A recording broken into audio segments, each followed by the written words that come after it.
Fight! What is going on, everybody?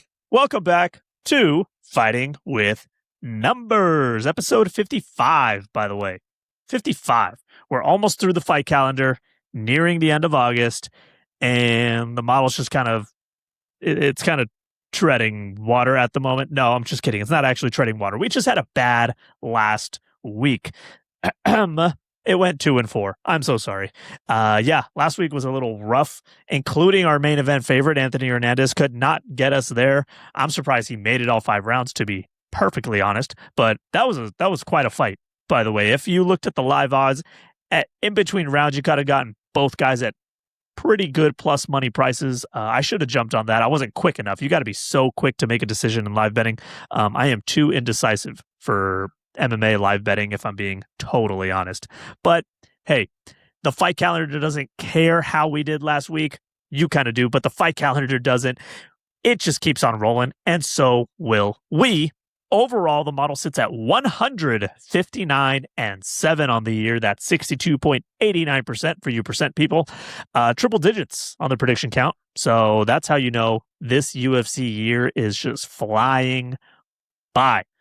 We're going to get the train back on the track this week as we head to Shanghai for a very, very early morning card. And I mean early, actually late night, depending on how you decide to absorb this programming. I'm talking about a 3 a.m.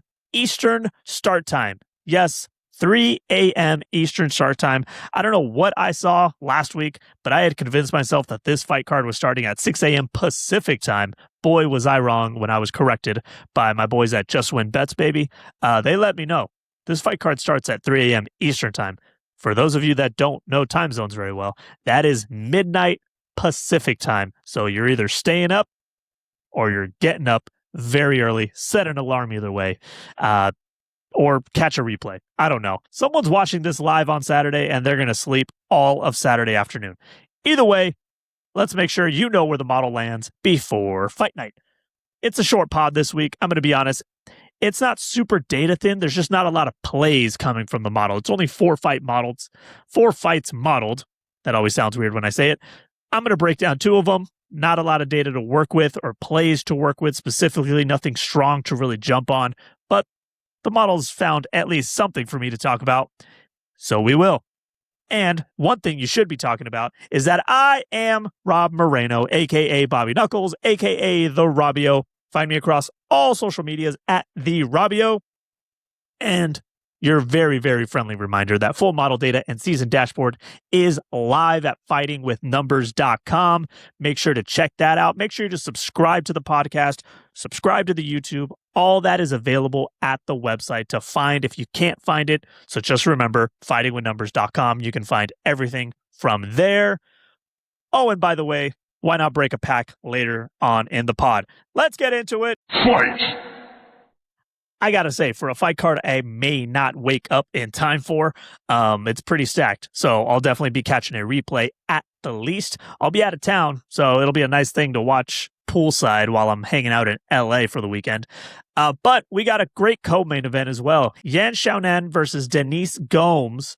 Let's start right there. Yan challenged for the strawweight belt in 2024, which feels like a lifetime ago, when Weili Zhang was still the champion, which she may be again one day. Lost a unanimous decision and has since actually only gone 1-1 in the UFC. Most recently, a decision loss to Virna Jandiroba in April of 2025. She's now returning after that's 16-month layoff, and she's now 37 years old. Can she keep things interesting? Because there is an interesting wrinkle. She holds a win over current champion Mackenzie Dern. So the belt conversation isn't entirely dead for her if you're really thinking about it. But what does she have left at this stage is always the question when a fighter starts hitting 37, 38 years old and they start slowing down their fight schedule as well.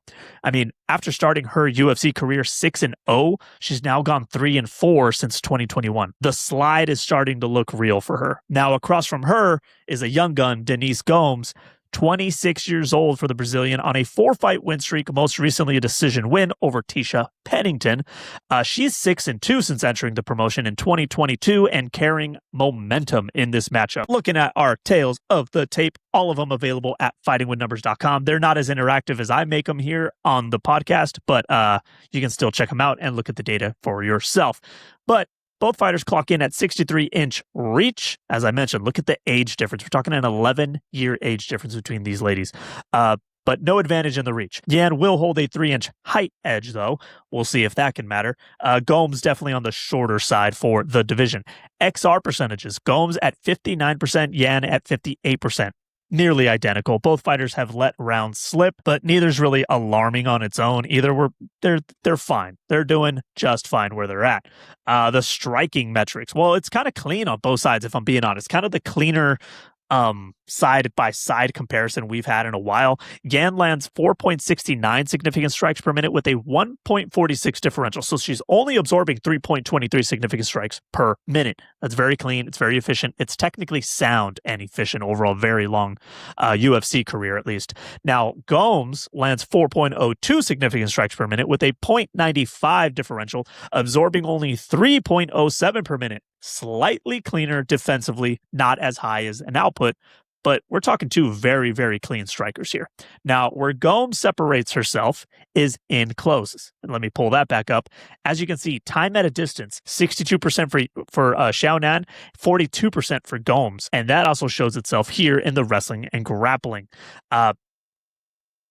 Denise wants to work in the pocket and in the clinch. She wants to work and close. She holds a 52% control rate of clinch and ground time, along with 30% of her time in ground in a control position. Only 10 takedowns at 34% accuracy. It's not dominant, but she uses closed space effectively to create her offense. Jan's ground game is limited by comparison. We're talking only a 22% control rate in clinch and ground time, and her takedowns are pretty concentrated.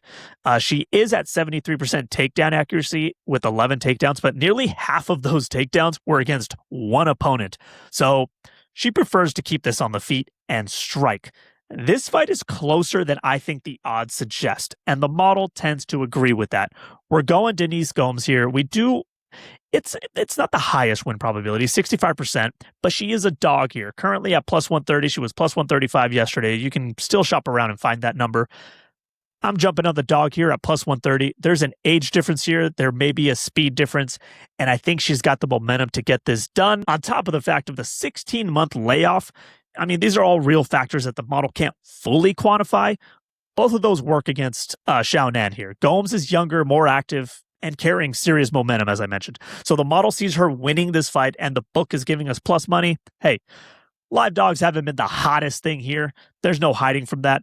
But this is the process. We got to trust that the model's going to balance itself out by the end of the year. So we're going to trust it. Denise Gomes, plus 130. Quick little breaky break. If you're putting these plays to work this weekend, any plays, by the way, not just these. Hey, if you're fading me, why not check out Sleeper Picks? Use my code FWN, stands for Fighting with Numbers, and you'll get 100% deposit match up to $100. That's some money on top of whatever you're already bringing to the table, by the way. So head to Sleeper Picks, use code FWN to get started. This is a paid partnership, obviously, but Sleeper is legit. Now, on to your main event. Umar Nurmagomedov versus Song Yadong. The main event, let me just say up front, the result here probably isn't going to be a surprise to anyone who follows the division and who knows the name of Nurmagomedov. Umar Nurmagomedov, 20-1 professionally. 20 wins, 1 loss. His only career loss came in a title fight against then-champion Murad Outside of that one blemish, his record inside the octagon has been close to flawless, or any cage for that matter. Since that title loss, he has strung together 2 consecutive wins, most recently a decision over Davison Figueiredo in January. He is working his way back towards another shot at gold. Song Yadong, he is coming off a submission win over that same man, Figueiredo, for himself back in May. So there's an interesting common opponent thread there. Song is 2-2, though, in his last 4. You got to believe Song is looking to make a statement against one of the best fighters in the bantamweight division right now. He will have that home crowd behind him, but he has got his work cut out for him. let's go to the numbers. Umar will hold a 2-inch reach advantage going in, but here's where the numbers really jump. XR percentages. 83% for Umar, Song at 64%. 83% is pretty freaking elite. That's not a number you build accidentally. We may see that with guys with only 3-4 fights to really put metrics together. This guy's got quite a few rounds under his belt for an 83% to look absolutely as solid as it does. That's the product of systematically controlling every fight you're in. Now, Song Yadong at 64% is absolutely respectable. That's a main event fighter, but there are just simply levels to this shit. There's metrics like these that show the difference. Now, the striking tells you where each man wants this fight to go. Song spends 78% of his time at distance. He is a striker and he wants to keep this on the feet, even with a striking reach disadvantage. He does land 4.34 significant strikes per minute with a 0.53 differential. He has also scored 7 knockdowns in the UFC. Though, worth noting, he hasn't landed one in his last 4 fights, so let's just say the power's been a little quieter lately. Now, Umar, not too bad for a guy who is primarily a grappler. He lands 3.86 significant strikes per minute with a 2 differential, absorbing just 1.86 per minute. That's crazy. He is not a volume striker. He doesn't need to be, but he gets in close, avoids damage, and transitions to where he's most dangerous. And I'm sure you're asking, and where is he most dangerous? Well, this is obvious. If you've ever heard of the last name Nurmargomedov, I bet you can figure out where he's most dangerous. Yes, 93% control rate. 93% control rate in the clinch and ground, with 39% of time in a dominant ground position. He follows the Nurmargomedov mold. Get it to the ground, suffocate your opponent, grind out the win. It's not flashy. It's not exciting, but it is effective, right? It is absolutely effective for these guys. Look at what Islam Makhachev did just a handful of weeks ago. Now, Song holds a 74% takedown defense, and he will need every bit of it. He's been taken down by much lesser grapplers before, let me say, and Umar operates on a different level than anyone Song has faced in that area. So, running the numbers, I'm sorry, this one's just clean on one side. It is Umar Nurmagomedov all the way, 74% win probability.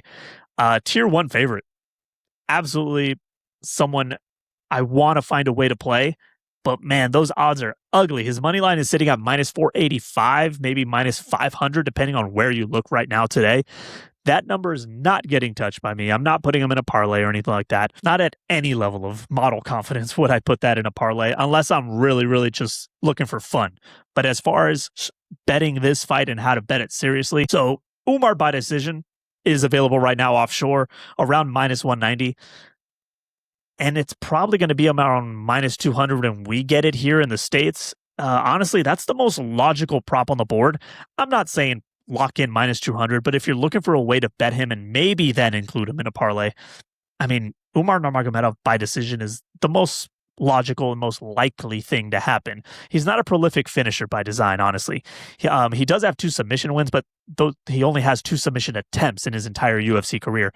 Add that Song has never even been submitted in his entire MMA career. The decision path is just the most likely outcome here. Now, whether I end up on that decision prop is a kind of a wait and see situation for me right now. As the week develops, we'll see what gets available here in Las Vegas. The money line's a hard no, though. The straight play, the prediction is absolutely on Umar. The method is where the value will live. The model says Umar Nurmagomedov. Betting decision on the decision prop pending. And that's really my full breakdown for UFC Shanghai. For those of you that want to stick around, it's a short event for me. It's going to be a very early morning for you. So guess what? We're going to let it rip. We're going to open some cards here. Let's rip open a pack, as the kids say. Now, we did get this new box, Stadium Club 2026, so we should be more up to date. Just picking at random here. I don't know what's in here. So the box fell. And so here we go. Here's our pack. Thank you for sticking around and checking this out with me. So we've got these new ones. These are 10 cards. There's a lot more going on in this box than in my last one. That was like my starter kit. This is like the real deal Holyfield over here. No Holyfield, obviously, intended. Now let's flip it over. No one look. Woo, woo, woo, woo. All right, here we go. What do we got? Ooh, Jacqueline Cavalcanti. That's a good one. These are rookie class. That's what I understand there. These are nice cards as well. These are much nicer than the 2025 version, by the way. All right, next. Hey, look at that. Khamzat Chimaev. Why do I keep getting guys that like recently lost the belt? What's going on with that? But hey, Chimaev, not a bad base card here for our first pull here. What do we got? Jasmine Jasudavicius. I do love Jazzy J. Jazzy J is one of my more favorite fighters in the flyweight division right now. She's exciting to watch. Let's go. Here we go. Hey, look at that. Donald Cerrone. That is not a face I expected to see in 2026. Don't believe there's anything special with this card. And I've already revealed the next card, but just deal with it. I'm looking at what Donald Cerrone's doing nowadays. Brennan Allen. Look at that. He's a fun guy to watch. I believe, did I see him live? I feel like I saw him fight live. Next, there's something different here. From what I understand, I've been watching you guys. If you're into the card rips, I've been watching people do this online, and they like kind of like peek like one card, and it's like get going with the dramatics. Like we're just here to see what you pull. You don't got to be dramatic about it. So let's just bam. What is that? I have no idea. What does this say? Concentration. Atiba Gautier. Oh, that's a great fighter. Oh, look at that. There we go. Turn it around, and we get something better. Oh. This is a great card. This is fantastic. Rookie class. This looks cool. We'll protect this one. Look at the shine. Look at the shine. Great fighter. Great fighter. Great card. What we got here? Daniel Hooker. This is a cool card. He's in like, photo shoot mode or something there. We got Joe Pyfer. I believe he's got a fight coming up. Middleweight division. There's a little gloss on that one. Oh, yeah. This has got a little reflector situation going. I almost cussed. I've been cussing a lot lately. And then we got Andreas Gustafsson. He just pulled out of a fight, so that's cool. But this has the light blue parallels, which I guess is something to look for in the box. So we got a little parallel rookie card here. Not too bad. We'll protect this one. Andreas Gustafsson. Hopefully he fights. And then, oh my gosh, I am just attracted to sepia cards, apparently. Sean O'Malley, bantamweight. So nothing super flashy in this deck, but a couple cool cards. So the 2026 collection looks like it'll be way more fun to rip and open. Yes, I won't do it every week, I promise, but sometimes I don't have enough content to fill, and so we're just going to have fun because, hey, this is my podcast. I can do whatever I want. If someone wants to tell me to do something otherwise, feel free to throw some money my way. Always open. Pew, pew. Now, that is all of UFC Shanghai and your weekly card pack. So only 2 fights. I got a live dog going with Denise Gomes. We'll see where that goes. We'll find a way to bet the main event eventually. We are at... Let's look at the numbers. Let's look at the dashboard here. I'm pulling up fightingwithnumbers.com where you should head before fight night. But we are 159-7 on the year. 100 fights predicted correctly. Obviously more than 100 predicted overall. We're going to get the train rolling and back on track this weekend. So thank you for coming on. Thank you for listening. Thank you for watching. For those of you checking out the YouTube, please, more people.